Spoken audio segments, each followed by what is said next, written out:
The Anti-Corruption and Civil Rights Commission, also known as the ACRC, strives to create a transparent nation where citizens lead a happy and fulfilled life.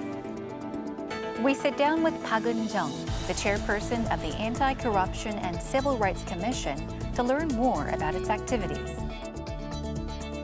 Since its launching in February 2008, the Anti-Corruption and Civil Rights Commission has worked assiduously to prevent corruption, provide a solution to public complaints, and protect the rights of citizens. 2018년 CPA 그 순위가 작년도보다 6계단 상승을 했더라고요. 180개국 중에서 45위로 말씀하신 대로 6단계 상승을 했습니다. 개혁 의지 이것을 국제사회에서도 평가를 한 결과라고 생각합니다. Many have high expectations for the Anti-Corruption and Civil Rights Commission and Chairperson Park, as the 19th International Anti-Corruption Conference will be held in South Korea in June 2020. The Anti-Corruption and Civil Rights Commission is working laboriously to create a transparent and corruption-free society. We will learn more about the organization and its endeavors on today's Heart to Heart.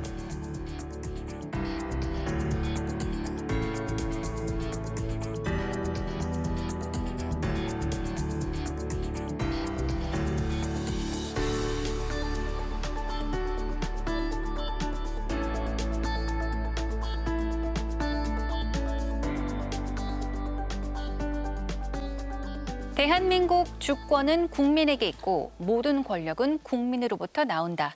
헌법 1조 2항, 바로 영화 변호인의 명대사인데요. 7월 17일은 헌법의 공포를 기념하는 제헌절입니다. 그리고 이날을 맞아 평생 법학자로 사신 국민권익위원회 박은정 위원장님 나와주셨습니다. 안녕하세요. 반갑습니다. 안녕하세요. 반갑습니다. 네, 지금 방송을 보고 계시는 시청자분들께 간단한 소개 부탁드립니다. 안녕하십니까. 국민권익위원회 위원장 박은정입니다. 말씀하신 대로 저는 권익위에 들어오기 전에 오랜 동안 대학에서 거의 40년 가까이 법학 교수로서 연구와 교육에 종사했습니다. 법학이란 실천적인 학문이기 때문에 제가 이론적으로 접근하는 법이 현실에 어떻게 적용되는지 또 현실에서 어떻게 작동해야 하는지 이런 부분에 대한 관심이 컸기 때문에 그동안 공익법 운동이라든가 또 인권 활동 이런 데도 관심을 가지고 참여해 왔습니다. 네, 아주 소개를 마치게 해주셨는데요. 감사합니다. 네, 앞으로 제가 이제 준비한 질문들이 참 많습니다. 그리고 권익위 이야기는 잠시 후에 하도록 하고요. 먼저 1948년 7월 17일 처음 이제 헌법을 공포를 했는데 헌법의 특징이라고 하면 무엇이 있을까요? 어떤 것들이 있을까요? 헌법의 특징에 대해서 이야기하기 전에 저는 그 헌법 자체에 대해서도 우선 한번 말씀드리고 싶습니다. 네. 법이라고 하는 것이 우리가 사는 세상을 반영하는 것이기도 하지만 우리가 살아가고 싶은 혹은 우리가 살아야만 하는 그 세상에 대한 반영이기도 하죠. 그런 점에서 이제 그 가치적인 측면을 지니고 있는데 헌법이란 이 가치적인 측면이 사실 가장 강한 법입니다. 네. 예를 들어서 우리가 모든 사람은 이 인간으로서 존엄과 가치를 지닌다. 모든 국민은 쾌적한 환경에서 생활할 권리를 지닌다. 네네. 이런 것들은 결국 우리가 그렇게 살고 있다라는 측면보다도 그런 사회로 가야 한다라고 하는 그런 기대와 열망이 들어있는 것이죠. 예. 그리고 또 그런 가치는 뭐 누군가가 이렇게 우리에게 던져주는 가치가 아니라 그 사회 구성원들이 합의해서 이 국민의 의지로서 표출되는 공통의 가치인 것이죠. 우리 헌법이 지금 9차에 이르기까지 개정이 되었는데 9차 헌법 그러니까 87년 민주항쟁을 통해서 나온 제9차 개정 헌법에서 저는 비로소 그런 국민적인 의지, 합의 이런 것들이 반영된 그런 법이었다고 생각합니다. 그런 의미에서 저는 현행 헌법의 의의를 높이 사고 있습니다. 그 중요한 내용을 보면은 우선 전문에 대한민국 임시정부의 법통을 계승한다는 부분하고 4.19 민주 이념을 이 계승하는 그런 부분들이 들어가 있고 또 기본권에서도 언론 출판 등에 있어서의 검열 허가제의 폐지, 그다음에 국회에서 그 국정감사권도 이 지금 현행 헌법에서 부활이 되었죠. 네네. 그리고 대통령에 관해서 이야기하자면은 직선제, 그다음에 5년 단임제 이런 것들이 반영이 되어서 그것이 그 평화적인 정권 교체의 그 가능성을 실현한 셈이기도 하고 요즘 그 헌법재판소가 상당히 활성화되어 있는데 이 현행 헌법에서 신설되어서 말하자면 헌법적인 보장이 상당히 강화된 셈입니다. 그리고 이 경제민주화도 이 현행 헌법이 가지고 있는 중요한 특색 중에 하나이죠. 네네. 그렇다면은 이 한국 헌법이 지향해야 할 점은 무엇이라고 생각하시나요? 예, 우리 헌법이 이제 지금 헌법이 만들어진 지 30년이 되었습니다. 그래서 문 대통령께서도 지난 그 3월에 헌법 개정안을 국회에 제출하신 바도 있습니다. 그러나 그 회기 내에 처리되지 못해가지고 헌법 개정 추진이 이루어지지는 못했습니다만은 그 내용에 앞으로 우리 헌법이 지향해야 할 그 방향이 잘 들어가 있습니다.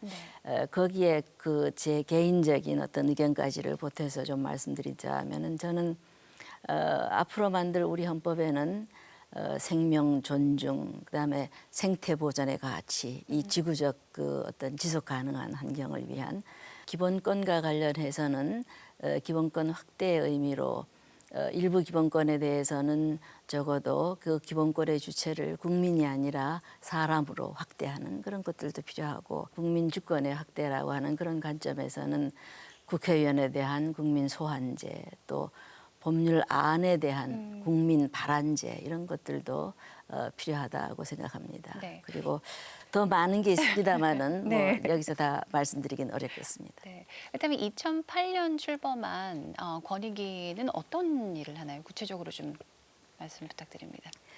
국민권익위원회는 그 부패 방지, 국민 고충 처리, 행정심판, 제도 개선 이러한 업무를 맡고 있습니다. 우선 공공기관의 그 부패 방지 업무를 하고 정부의 반부패 정책을 총괄하고 있습니다. 그리고 국민 여러분들이 잘 아시는 청탁금지법 이것도 저희 그 위원회의 소관이고 부패 행위나 공익 침해 행위에 대한 신고를 접수해서 그 신고자를 보호하는 그런 중요한 업무도 맡고 있습니다. 네네. 고충 처리, 행정 심판 업무를 통해서 부당한 그 행정 처분이나 국민에게 불편을 초래하는 그런 행정에 대한 시정 업무도 맡고 있습니다. 네. 그리고 더 나아가서 또 국민 생활 현장을 찾아다니면서 또 고충 애로를 듣는 이동신문고도 운영하고 있고 국민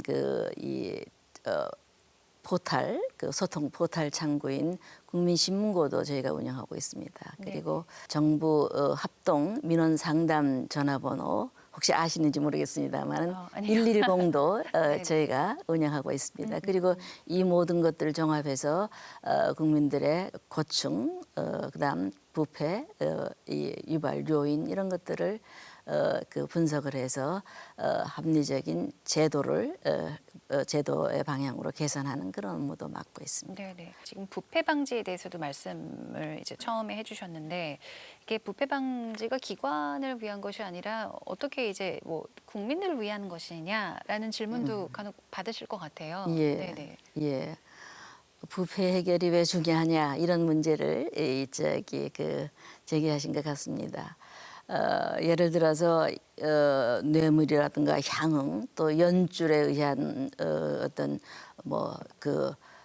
청탁으로 인사가 결정된다면은 네. 그런 것들이 결국은 공공 기능에 대한 왜곡을 가져오지 않겠습니까? 네. 결국 공공 서비스를 받는 사람은 누구입니까? 그것이 국민이 아니겠습니까? 네. 그런데 만약에 감독기관이 업자와 결탁해서 봐주기식의 어떤 급식에 대한 점검을 한다. 이렇게 되면은 그것은 공공 서비스의 어떤 그 기회가 박탈되는 것이고 무엇보다도 그 품질이 저하되는 네. 것이죠. 그러면은 공공기관에 대한 신뢰가 떨어지고 그것은 공직사회에 대한 신뢰만이 아니라 사회 전반에 대한 신뢰의 붕괴, 거기에 따른 어떤 뭐 불공평 이런 문제가 생기고 그것이 전체적으로 국가와 사회의 결국 기반을 무너뜨리는 것이 아니겠습니까? 네네. 네, 그렇다면은 이제 부패 방지를 위해서 권익위에서는 어떤 노력들을 해왔고 또 어떤 성과가 있었나요? 예.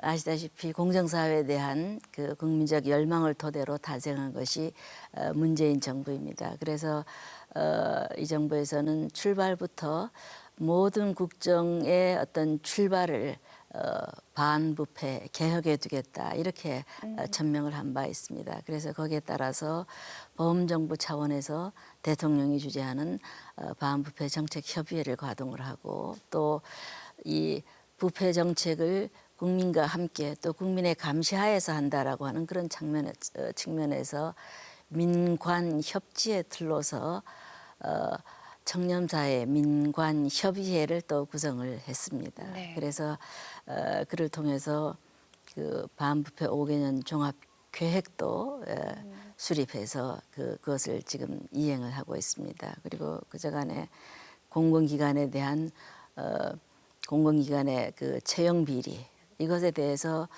전수조사를 해서 네. 그 제도 개선을 했고 뭐 이런 노력들 덕분에 이제 올해 발표한 2018년 CPI 그 순위가 작년도보다 6계단 상승을 했더라고요. 예. 그러면 아직은 좀 갈 길이 멀다라고는 하지만 어떻게 예. 평가하시나요? 예, 예. 그 세계 투명성 기구 TI가 매년마다 각 국가의 그 이 부패 인식 지수를 네. 매년 그 순위와 점수를 네. 이 발표하고 있습니다. 우리나라는 말씀하신 대로 180개국 중에서 45위로 말씀하신 대로 6단계 상승을 했습니다. 개혁 의지 이것을 국제사회에서도 평가를 한 결과라고 생각합니다. 네. 그러나 결국 그 점수와 순위도 결코 만족스러운 것은 아니죠. 그래서 법적인 제도도 정비해야 되고 그 사회 구성원의 의식도 그 변화가 필요하고 개별 사건에 대한 적발을 넘어서서 이 반부패가 풍토가 되고 그 정말 문화가 되는 데까지 이르러야 한다고 생각합니다. 네네. 열심히 노력을 하겠습니다. 전에도 이제 국민 고충 처리에 대해서도 말씀을 하셨는데 예. 어떤 방식으로 또 어떻게 이루어지는지 말씀 부탁드립니다. 국민의 고충을 네. 이제 유발하는 것은 아까 말씀드린 대로 위법부당한 처분이라든가 또 그 요즘에는 그 무사한일 소국행정 그 자체도 사실 국민 고충을 유발을 하죠. 이런 그 부분들에 대해서 그 온라인이나 우편으로 국민신문고를 통해서 민원을 접수하게 되면은 그것에 대해서 우리 권익위 조사관들이 현장 조사 등 네네. 이런 그 조사를 사실 확인을 해서 권익위의 전원위원회의 의결을 통해서 예를 들어서 아까 말씀드린 그 위법 부당한 행정처분에 대해서는 시정 공고가 나가고 네네. 그다음에 위법 부당하지는 않지만은 민원인의 주장이 상당한 이유가 있다. 그럴 때에는 그 의견 표명을 합니다. 네. 그리고 이런 경우에 그 관계 기관은 대개 그것을 수용을 하고 있습니다. 그리고 이런 개별 민원 이외에 이 즈음은 많은 국민들이 관여되고 또 여러 기관들이 그 관계된 그래서 이해관계가 복잡한 그런 그 집단 민원도 많이 발생하고 있습니다. 네. 그런 경우에는 권익위는 그 현장에 나가서 어떤 그 현장 조정 회의 네. 이런 형태로 그 문제를 또 해결을 하고 있습니다. 그러면 이 좋은 세상을 만들기 위해서 권익위가 정말 많은 노력들을 하고 있는데 저희가 영상으로 모습을 좀 담아봤습니다. 잠시 보시고 예. 계속해서 예. 이야기 나누도록 하겠습니다.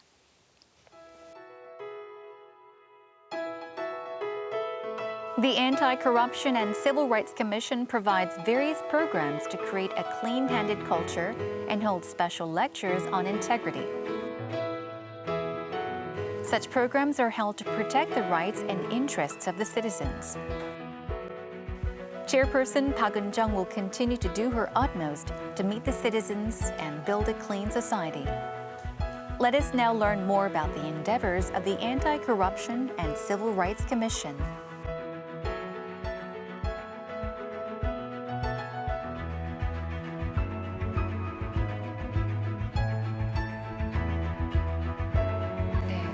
이렇게 법 철학을 전공하셨고 예. 또 인권 윤리를 위해 또 계속해서 애써 오셨는데 특별한 계기가 있었나요? 예. 예, 특별한 계기가 있었다기보다는 말씀하신 대로 이제 제 전공이 그 네. 법철학이었는데 그 과목은 법의 근본 문제 또 법이 지향하는 가치, 정의 이런 것들을 끊임없이 탐색을 하는 그 쪽이지요. 네. 그래서 저는 이 사람들이 보통 법이라고 하면은 이제 법률 텍스트 조문을 이제 먼저 떠올리는데 사실 겉으로는 무미건조해 보이는 이 조문은 기실 그야말로 피와 살을 가진 사람들의 고통 또 어떤 좌절, 희망, 기대 이런 것들을 담고 있는 것들이거든요. 네네. 그러니까 결국 그 법은 이 인간사를 해결하기 위한 것. 참 근데 인간사를 해결하는 것이 참 어렵지 않습니까? 그러나 이 인간사를 어쨌든 해결하기 위해서 다른 방식으로는 해결할 수 없는 법이란 무엇인가의 문제를 곰곰이 생각해 보면 궁극적으로는 참 인간이란 무엇인가 이런 물음으로 귀결되고 그 물음은 또 우리 인간은 어떤 사회에서 어떤 인간관계 속에서 살고자 하는가 이런 물음 그다음에 또 그렇기 때문에 거기에 비추어서 사람들은 법을 정의와 또 연관지어서 법이 공평한가 정의로운가 이런 물음을 묻게 되죠. 네. 뭐 제가 그 수업 시간에 그 학생들에게 이렇게 법 없이 사는 인간 네. 이런 말을 해보면 제가 학교에 다닐 때는 법 없이 사는 인간 하면은 그 도덕군자를 떠올렸습니다. 그러나 요즘 학생들에게 법 없이 사는 사람 이렇게 물어보면은 주먹으로 사는 사람이라고 이렇게 생각을 합니다. 그러니까 그만큼 이제 법이 규율하는 영역이 넓어졌고 네네. 그런 만큼 이 법이 그야말로 국민적인 의지를 반영해서 제대로 만들어지고 있는지 그리고 그렇게 만들어진 법이 그 취지에 맞게 제대로 운영되고 있는지 이것을 이렇게 살펴보는 일이 참으로 중요하다 이런 말씀을 드리고 싶습니다. 네. 그렇다면 법학자로 이렇게 살아오시면서 가장 보람 있었던 경험이 있으시다면요? 예. 뭐 법학자를 포함해서 지금까지 본다면 나중에 그런 질문을 혹시 네. 제가 하신다면 권익위에서 일을 했던 때라고 이야기를 하고 싶습니다만은 지금은 아직 임무 수행 중이니까 네네. 뭐 제 스스로는 우선 법학자로서 살아온 긴 세월 자체가 제게 정말 보람 있는 일이었다라는 생각이 듭니다. 저는 교수란 영원한 학생이다 이렇게 생각을 하고 네. 이 일을 해왔습니다. 교직을 통해서 제가 말하자면 평생 공부하는 습관 이것을 익히게 되었으니 이것도 또한 감사를 드리고 김대중 정부 시절에 대통령 소속 의문사 진상규명위원회 위원으로 활동한 것을 하나를 꼽고 싶습니다. 그 활동을 하면서 느낀 중압감이 아직까지 느껴지는데 우리 인간이란 정말 참 실존적인 불안이 큰 존재이지요. 그렇기 네. 때문에 그 중에서도 어떤 죽음이라고 하는 것은 정말 참 실존적 불안의 주제 그 자체이죠. 그런데 사람들이 가까운 사람의 어떤 죽음이 어떤 의문에 휩싸였을 때에는 사람들은 그 불안을 알고는 실존적인 불안을 안고는 도저히 살아갈 수 없다. 저는 그렇게 생각이 됩니다. 네. 그래서 뭐 그것은 그 죽음이 어떤 명망 있는 정치인의 죽음이든 한낱 필부의 죽음이든 마찬가지라고 생각합니다. 그래서 그 일을 하면서 아주 그 어렵게 그 의문사 한 건 한 건이 해결이 되고 그것을 통해서 국민들과 더불어 어떤 느낀 그 안도감 그리고 다시는 그런 일이 되풀이되어서는 안 된다라고 하는 그런 어떤 사회적인 공감대 이런 것들을 저는 그 활동을 하고 느꼈습니다. 그 일은 참으로 두고두고 보람 있게 여겨집니다. 네. 권익위 취임하신 지 2년이 됐습니다. 예. 공직에 대해 어떻게 생각을 하시나요? 공직이란 뭔가 이런 네. 그런 질문을 제 스스로에게 한번 해본다면 저는 가장 소박하게 공직이란 남을 돕는 일이다. 네, 이렇게 말하고 싶습니다. 남을 돕는 일은 그 자체로서 사실 보람 있고 즐거운 일이죠. 그런데 공직은 그 남을 돕는 일을 그냥 생업으로서 그것을 영위할 수 있다라는 것이죠. 생업으로서 그것을 영위하면서 남을 도울 수 있다라는 것. 그 점에서 사실 공직은 참으로 보람 있고 그런 공직을 가지게 된 사람들은 참으로 운이 좋은 사람이라고 생각합니다. 저는 그런 마음으로 우리 그 권익위에서 권익위 공직자들과 같이 일을 하고 있습니다. 그렇다면 끝으로 이제 내년 6월에 제가 듣기로는 한국에서 이제 큰 회의가 열린다고 들었습니다. 예. 그 회의가 어떤 회의고 또 권익위가 어떻게 준비를 하고 있는지 예. 앞으로의 계획에 대해서도 한 말씀 부탁드립니다. 예. 이 회의는 세계 140여 개국의 그 대표급 국가 대표급 강요 또 국제기구 전문가 또 반부패 분야의 그 NGO 활동가 이런 이 분들이 그 거의 막 2천여 명 정도가 참여를 하는 그야말로 말 그대로 국제적으로 가장 이 분야에서 큰 역할을 하는 그런 반부패 회의입니다. 작년에 이제 덴마크에서 제18차 회의가 개최되었고 내년 6월 2일부터 4일간 서울에서 이 회의가 개최될 예정입니다. 한국 정부를 대표해서 국민권익위원회하고 그다음에 국제 투명성 기구 그다음에 국제 반부패 회의 이사회 이 세 기관이 공동으로 주관을 하게 됩니다. 한국에서 개최된 것은 아마도 한국이 지난 국정농단을 국민의 성숙한 민주적인 어떤 의지와 절차를 통해서 해결한 그 부분에 대해서 어떤 국제사회의 기대와 어떤 그 깊은 인상이 있기 때문이 아닌가 그런 생각이 듭니다. 그래서 반부패와 관련된 어떤 민주시민의 이니셔티브 또 부패 문제, 반부패 문제에 있어서 정부와 어떤 그 민간의 협치 이런 부분들에 대한 관심을 가지고 회의를 하게 될 것 같습니다.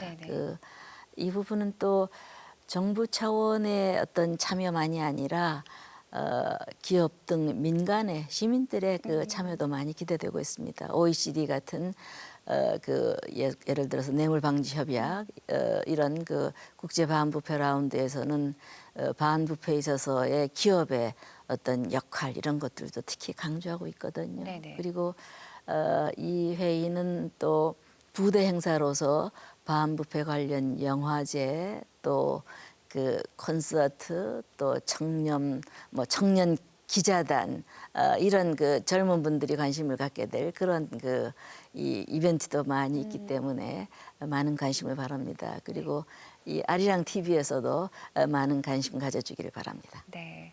앞으로 이제 계획에 대해서 뭐 더 하실 예. 말씀이 있으시다면? 전 충분히 이야기한 것 네네. 같습니다. 앞으로 이제 대한민국의 헌법에 관심을 좀 더 갖고 이제 국민을 위해 존재하는 권익위에 힘을 보태야 되겠다는 생각을 하게 되는 시간이었던 것 같습니다. 방은적 위원장님 오늘 함께 해주셔서 감사드립니다. 예, 고맙습니다. 고맙습니다.